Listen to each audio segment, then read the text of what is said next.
This is the Realty Classroom Podcast, episode number 215.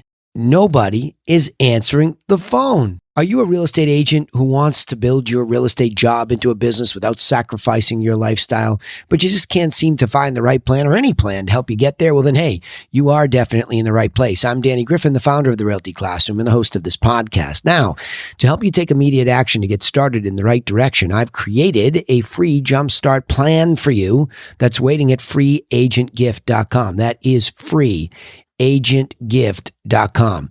Head on over and you can get a copy of that plan and get started in the right direction right now. I wish somebody had done this for me long ago. Okay.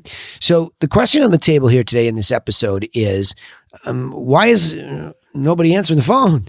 And the question is your phone number being blocked? Is your phone number being blocked? So the first point here, I'm fresh off of a mastermind in my mastermind coaching group.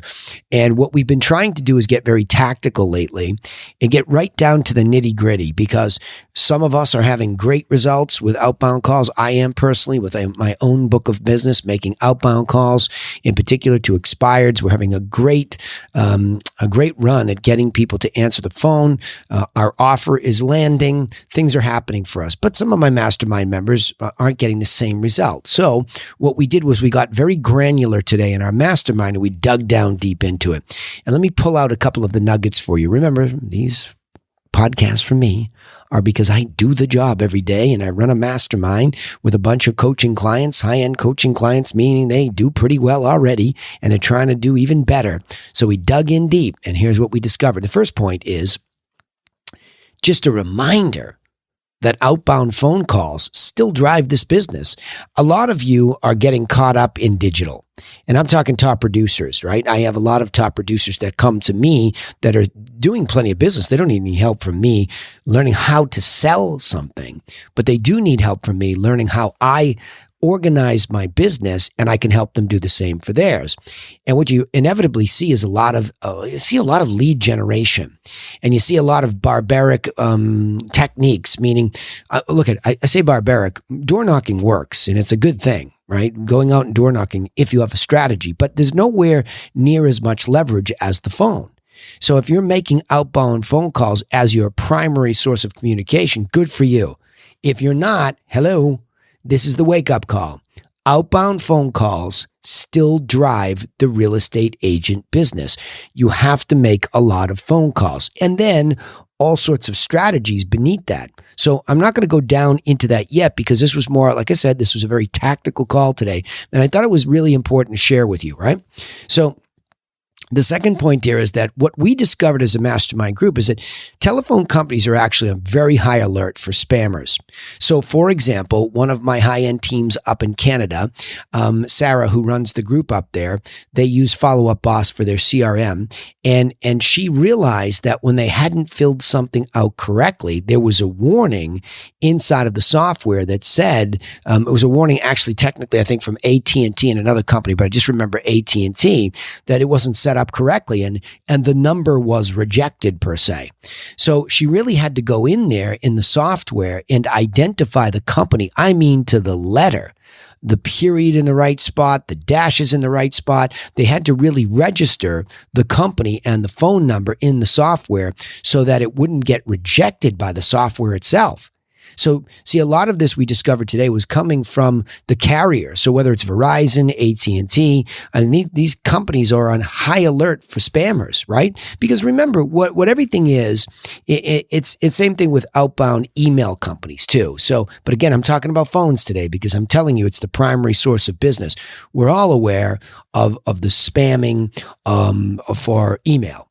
And there are a lot of companies that are big email companies. For example, my software, Keep, used to be Infusionsoft. They're super hyper about making sure that you clean your list. If there are people in your list that haven't engaged your stuff in a while, they actually make you go through best practices of cleaning it out, or they'll shut you down. period, because their whole business model revolves around it. So this is what's happening now on the phones. Not that, the do not call list is nothing new. That's been around for a while. We know that these robocallers were really out of control at one point in time. It was aggravating, and still to this day. I mean, I got a robocall today. In fact, funny thing, I should be doing this. I got one. I usually don't answer it, but I can see my phone ringing. So I have to go in and block the number and all that kind of stuff, right? So obviously I'm not going to put myself on the do not call list. I'm in the business of making a living on a phone, but I have to manage it, right? So telephone companies are on high alert, and they'll send a message, hey, potential spammer, as this thing is coming up. Because what they do, one of my mastermind members has a very long history of being a very good outbound and prolific outbound caller who used to call these massive lists, and it was very good at it, multi-line dialers, etc. So I've never been a big fan of that. I've always felt that you should slow it down, and you should be more intentional about whom you are calling, right? Who's the call going out to whom? I'm trying to proper English there. To whom is this call going? And what is your offer going to be? And are you going to recognize the proper context? So in other words, I could go dive down a rabbit hole on how tightly I am developing my scripting now. All this loose scripting with no clear offer and all that garbage, man, it's just killing people making outbound calls. So, but this, again, coming back to the technical part, is our number is oftentimes being seen as spam. Not my particular one, but there were several members who weren't getting the same result I was getting. They're trying to figure it out. Now, my two telemarketers said from time to time they will get a smartphone block or something like that. So there are some technology things here too. But they reference it most of the time using their cell phone, making an outbound call to somebody that they have something relevant to offer, and there's context there, there's success, right? So, but then somebody else brought up, even your clients might be seeing your phone number come up as spam. Well, that's really not good. That's a tough thing. And that's what happened up in Canada. One of Sarah's clients had actually picked up the phone and said, hey, I don't know why you're coming up as spam. So again, that was where they looked into, okay, we're making phone calls through this system and we have never really set it up properly. That's why you want to be very thorough. Anytime you're using a technology to leverage speed.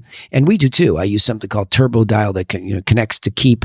And so that's what we use. But we have to really think about this. Has it been set up with best practices? Have we talked to the software company about anything that's a blind spot to us that would shut our calls down? Because again, it's their burden more so than yours to be in alignment with the big service companies, such as the telephone service companies, right? So it's very important. But imagine you're just trying to make some phone calls and you're using technology and you're making calls to past clients or current clients or just, other people in the industry, and you're coming up as spam, and you wonder why nobody's answering your phone call, right?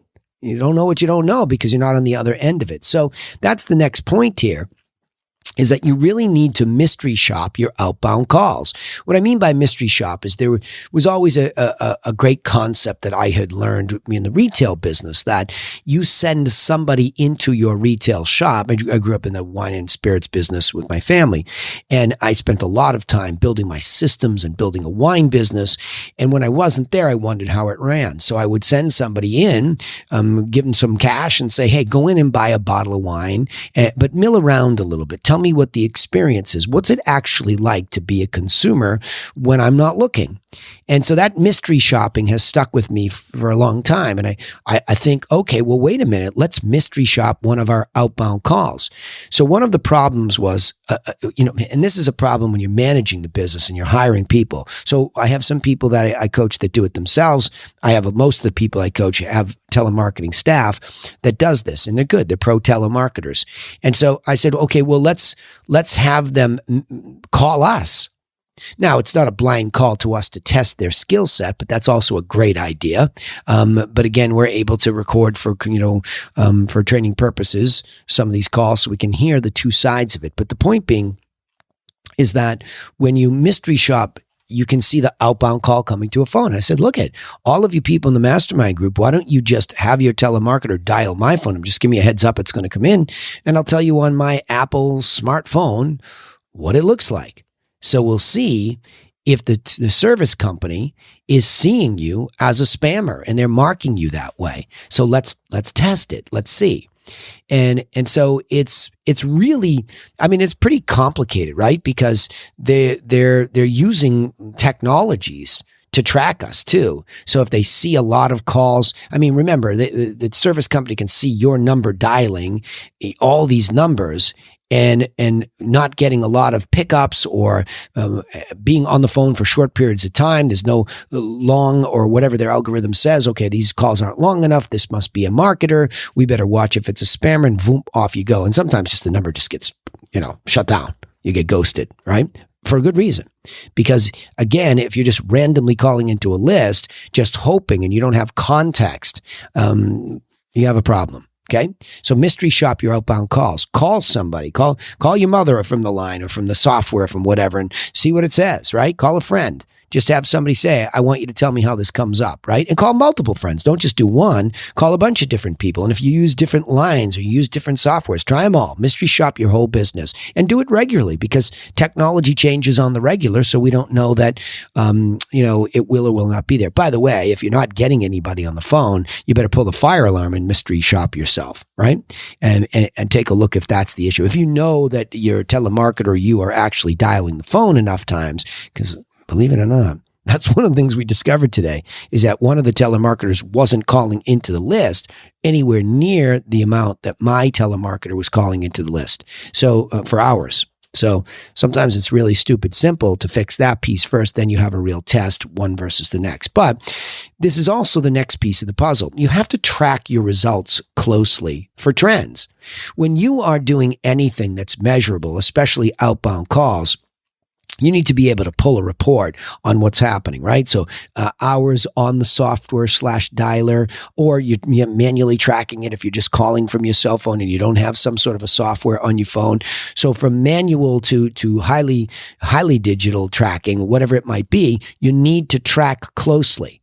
I can't tell you how many times I ask somebody, okay, what are the metrics? What does it say? Well, I don't have it right in front of me, but I know it. No, you don't, because then one of my mastermind members called me back right away and said, yeah, you're right. I really looked at it and I was pretty surprised at this.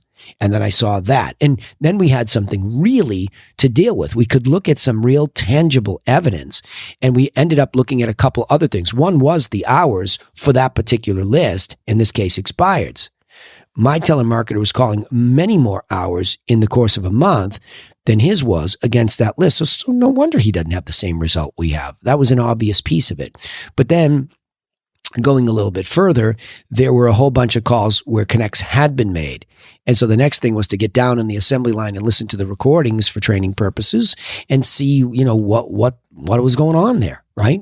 I mean, why look at the short ones, look at the medium ones, and look at the long ones? I know it sounds like a lot to listen to 33 calls, but man, if you want to know how your business is actually working and you want to be of service to the public, and you want to not be a nuisance and a pest and a spammer, you better listen to that, because then it tells you a lot about how your business could work at a much higher level. Okay. You know what? The other thing is, it might not be your technology. Okay. So it might not be your technology. It might be your method. So going back to this, I'll go back to what I just said. If there are some calls that, can be listened to, and you think you've trained somebody to make these outbound calls in your particular methodology or whatever, it could be them. And that's usually where, as a coach, I start on Fridays for our mastermind group in the Realty classroom. I have these recorded calls. I listen to them and I critique and coach, because we have very clear scripts that we train on. And it's a very different methodology than you're used to. We do a lot of giving in our scripts, not just picking it up and trying to muscle our way through a conversation. We have a very particular methodology we train on, and because it works and it's better, and people don't get mad at us when we call. Sometimes they're not interested. They're short with us, but we very rarely have anyone be mad at us. And those are just like, they lump us in and commoditize us. So our methodology works. So your methodology might be the problem. So it might not even be this technical issue. I bring it in, even though I'm talking about the technical issues you should mystery shop. You could be getting people on the phone, and even your opening line could have them not be interested. I mean, I can't believe how subtle this is when a telemarketer has somebody come on the phone and they say, Danny, and all of a sudden it's what? There's no law of authority. There's no strength in that. Danny, this is Danny Griffin calling from Griffin Realty Group. The reason I'm calling is because it's strong, it's quick, it's precise. We don't waste somebody's time. So even when we get somebody on the phone, it could be the method that's making it look like, well, I'm getting all these hangups, so the leads must stink, or the telemarketer must be no good. No, your method stinks. That's what it is. Now, I can say that because I'm saying it to myself. This is everything I teach you or share with you in the Realty classroom is actually what I learned the hard way. So hopefully you don't have to go suffer those slings and arrows. And especially my mastermind coaching, this is really fresh off the call about an hour ago. So the last part of this is don't make assumptions. Don't ever make assumptions, okay? So don't assume that you don't have a phone problem. You don't have a bad number problem. Your number hasn't been spammed. Don't assume your methodologies are great. Don't assume your telemarketing effort is honest. Don't assume any of that. Try to get evidence-based. As my career has evolved, and I've spent the last 10 years really, really trying to refine my own methodology that was more congruent with giving, and it took a long time. There was a lot of big rocks in the jar, and then a lot of, organizing the information. But we're there now, and we found a real nice methodology here that we're excited about. But I never assume anything. I always walk up and down the assembly line each week with my own team and then the mastermind group, really looking for what is the truth about this? Are we measuring everything that's possible to measure? And I know that's frustrating, by the way. When you hear me talk about measuring and you wonder how the heck do they do it and what happens, that was the hardest part. It was actually the last part. See, what I felt was we needed to put together a methodology for the entire process of manufacturing a relationship that led to a sale, right? That's the way I saw it, like a Henry Ford assembly line or a Tesla assembly line these days, right? How did I go about that, and how did I very efficiently create that end result? So that took me a long time. But I never assume that what's existing today is working perfectly. I'm always looking for the micro challenges, and then I'm trying to be out in front of where the next problem will come, because technology and the way consumers behave and all of that's changing so quickly that you can never take your eye off the ball. Even though I don't feel like big rocks in the jar have to change at this moment in time, I do believe this is a real small rock, conversation that opens big doors if you get this stuff all squared. And that's why we're working on the mastermind, and that's why I'm sharing it with you. All right. So really, the subject on here was really about, is your phone number being blocked? Just a tactical podcast here today. The first point was, you have to remember the reason that this is an important subject is that, one, outbound phone calls still drive the business. It's the most important thing to remember in this business. Don't be delusional. Don't hope business is coming. Two, telephone companies are now on very high alert for spammers. And so they're using algorithmic and software approaches to make sure that you are not a spammer. And they'll give a message to their clients, this might be a spammer. Three, even your clients, not a cold call, but your clients might be seeing you as spam. So you're trying to make these business calls and your clients are seeing it as spam. 4, mystery shop your outbound calls. In other words, have somebody call from that dialer, that software, that cell phone, and call you and call 5 of your friends and see how it shows up so you know what the consumer facing part is like. 5, track your results closely for trends. You're looking for trends. What should be the pickup ratio, right? Calls to pickups. What should it be? I mean, we're finding a tracking around 10% pretty consistently good. So when I see one of my clients at 4%, got to go look. And 6, it might not be your technology that's causing the problem on the other end of the phone because you could be getting quick hangups because your method stinks. Think about giving first, okay? Law of authority, strong script, right? Think about giving. 7, don't ever make assumptions that things are happening without measuring them and seeing for yourself. All right, I'll summarize it this way. As marketers have grown in numbers, the volume of spam calls has risen greatly. Despite attempts to stop them, they continue. Therefore, telephone service companies have turned to software and algorithms to track whether or not a number should be marked as a potential spammer. In addition, smartphones are also playing a role as well. But we still have to get through, okay? We got to get through to these people. So become a student of best phone practices and always mystery shop your outbound calls to ensure they're making it through. Never assume that they are. Hey, remember, you can take immediate action to get started in the right direction with our free simple business plan that's waiting at freeagentgift.com. Also, don't forget, you can subscribe to this podcast on iTunes, Spotify, or wherever you listen. We also post our content on YouTube, so don't forget to subscribe to the Realty Classroom channel. But remember this, nobody's coming for you, so go get to work on your own business, and we will see you in the next episode to help you do just that. Thanks.